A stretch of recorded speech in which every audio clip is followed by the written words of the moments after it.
مساء الخير. أود في البداية أن أشكر الحضور الكريم وأن أشكركم لسعة صدركم، وأشكركم كذلك لاستمراركم معنا، لأن أظن هذه الساعة الثامنة وأطلنا كثيرا في النقاشات، وقد حضرت ورقة مطولة شيئا ما لأتكلم عن سيرورة عملي الحزبي، ولكن أظن سأكون موجزة رفقا بكم، وأتمنى أن تكون لنا فرص أخرى ولو حول مائدة مستديرة لنتناقش مسارنا، لأن أظن تجاربنا مختلفة وتجاربنا مهمة كل واحدة على حدة.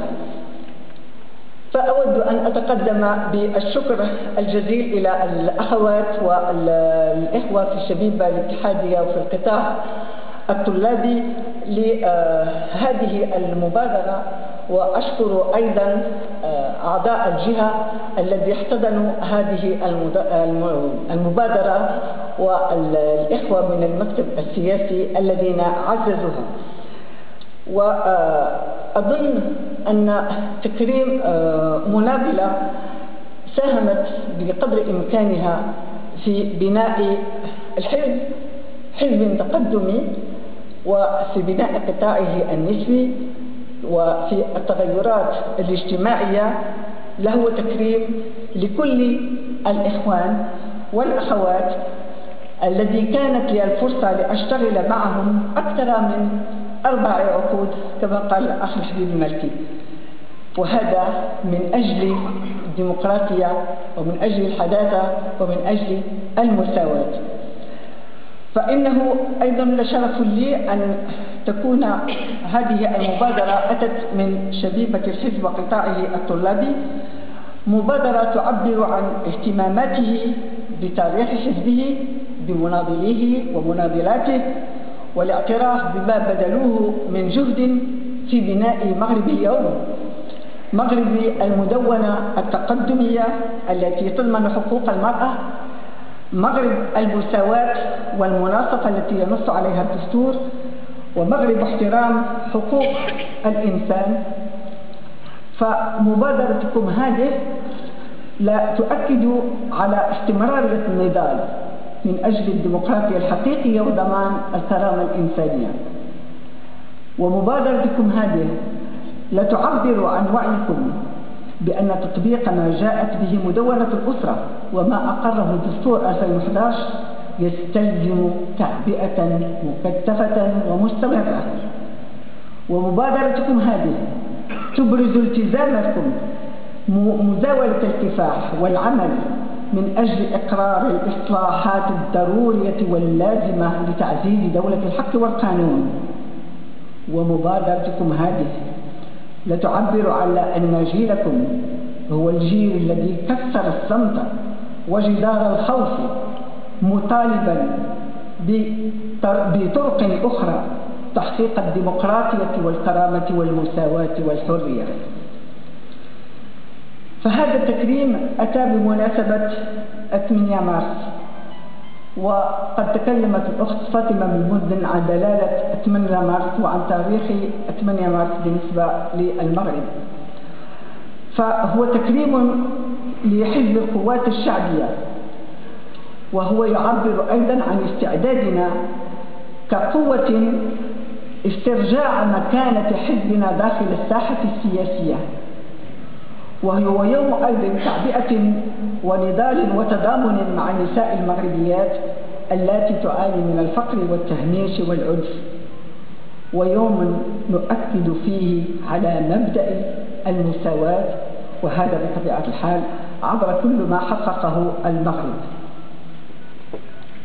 فالمغرب قد أخذ طريقه من أجل تحقيق المساواة، فلا أحد يمكن أن يجادل فيها الآن، لأنها ثمرة نضال طويل ومستمر قام به حزبنا منذ نشأته، وقام به اليسار المغربي، وقامت به الحركة النسائية أو ما أقول حركة النسوية المغربية التي أحييها اليوم على جهودها ومواظبتها وتشبثها بمبدأ المساواة والمناصفة.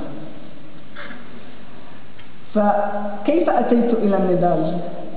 وما هو تاريخي النضالي؟ لقد عشت في بيئة مناضلة، فتحت عيني على أب يناضل ضد المستعمر ويحمل وينقل السلاح، وكنت أعيش في جو رهيب يميزه الصمت ولغة الأعين. فتحت عيناي على أخ يكتب وينشر في الجرائد ويساهم ثقافيا وسياسيا مع أبناء جيله في بناء مغرب المستقبل، لاعب فيه النادي الثقافي السلاوي والنادي الصحافي السلاوي دورا مهما في توعية وتعبئة الشباب. فتحت عيناي على أخ ثاني وهو يخرج في مظاهرات وتحمله الشبيب على أكتافها، ولما يصل الخبر إلى أمي تضطجع وتطلع إلى السطوح ويرافقها الجيران مراقبة لرجوعه. فتحت عيناي على أم مناضلة تحمل هم وطنها داخل بيتها وتنظم تجمعات تحضرها ما يسمى آنذاك بمسيرات حزب الاستقلال لتوعية النساء بالوضع الذي كان يعيشه المغرب، وبالتخلي عن الحفلات التي تكلف أثمانا باهظة وتدفعهم أيضا إلى القيام بتبرعات لفائدة السجناء والطلاب القادمين من البوادي. وعيت بهذا الوضع، وساهم أخواي في توعيتي حين كان يأخذني أخي الطاهر معه إلى كل التظاهرات الثقافية احتفاء باستقلال المغرب من مسرحيات وقراءات شعرية وندوات. وكانت مدرستي أيضا في مدرسة ما يسمى بمدرسة بنات الأعيان، وسيلة أخرى لتوعيتي، لأن كانت معلمات فرنسيات آنذاك وكان يتبعهن الفكر الاستعماري، ومعلم اللغة العربية كانوا من الوطنيين. فهذه الازدواجية أعطتني قوة أكثر لأنحاز إلى صف الوطنيين في صمت بطبيعة الحال آنذاك وبدون طرح أي أسئلة. سنة 56 كان حزب الاستقلال في الواجهة، كان هو الحزب الذي على يده استقل المغرب. 1958 بدأت تظهر بوادر الانشقاق حيث تمت انتقادات داخل الحزب، وكان أخي الطاهر رحمه الله مع مجموعة من شبيب السلف يجتمعون في البيوت لمناقشة التغييرات التي طرأت في المغرب وطموح جيل الاستقلال.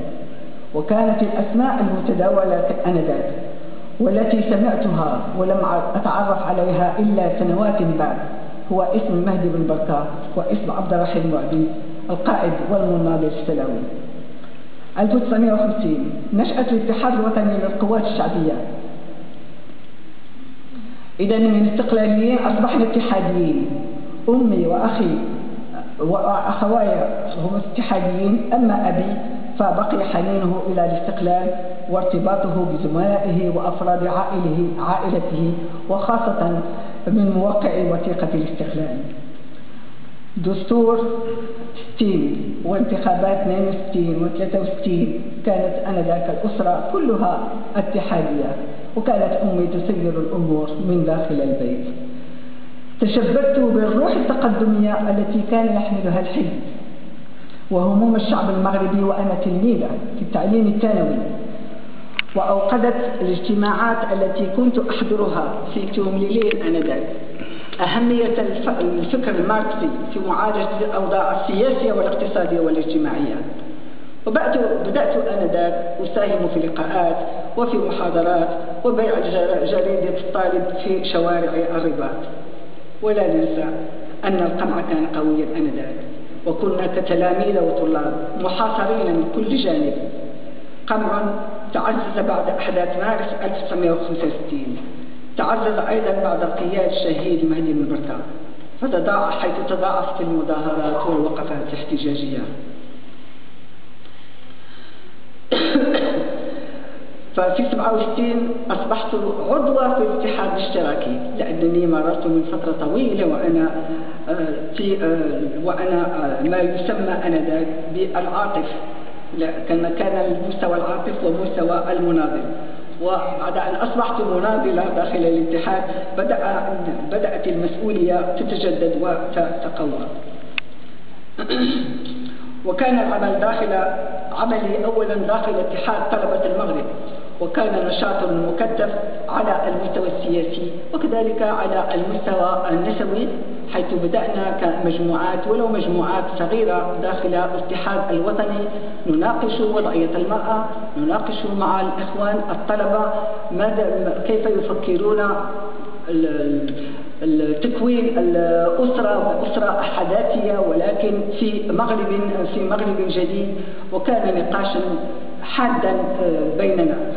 وتطور هذا النقاش من نقاش داخلي بين الطلبة إلى نقاش مع فتيات أخريات، وخاصة مع زوجات وبنات المناضلين، حيث توسعت رقعة المجموعة وأصبحت الاجتماعات داخل البيوت، لأن كان يصعب أن تتم داخل مقرات الأحزاب.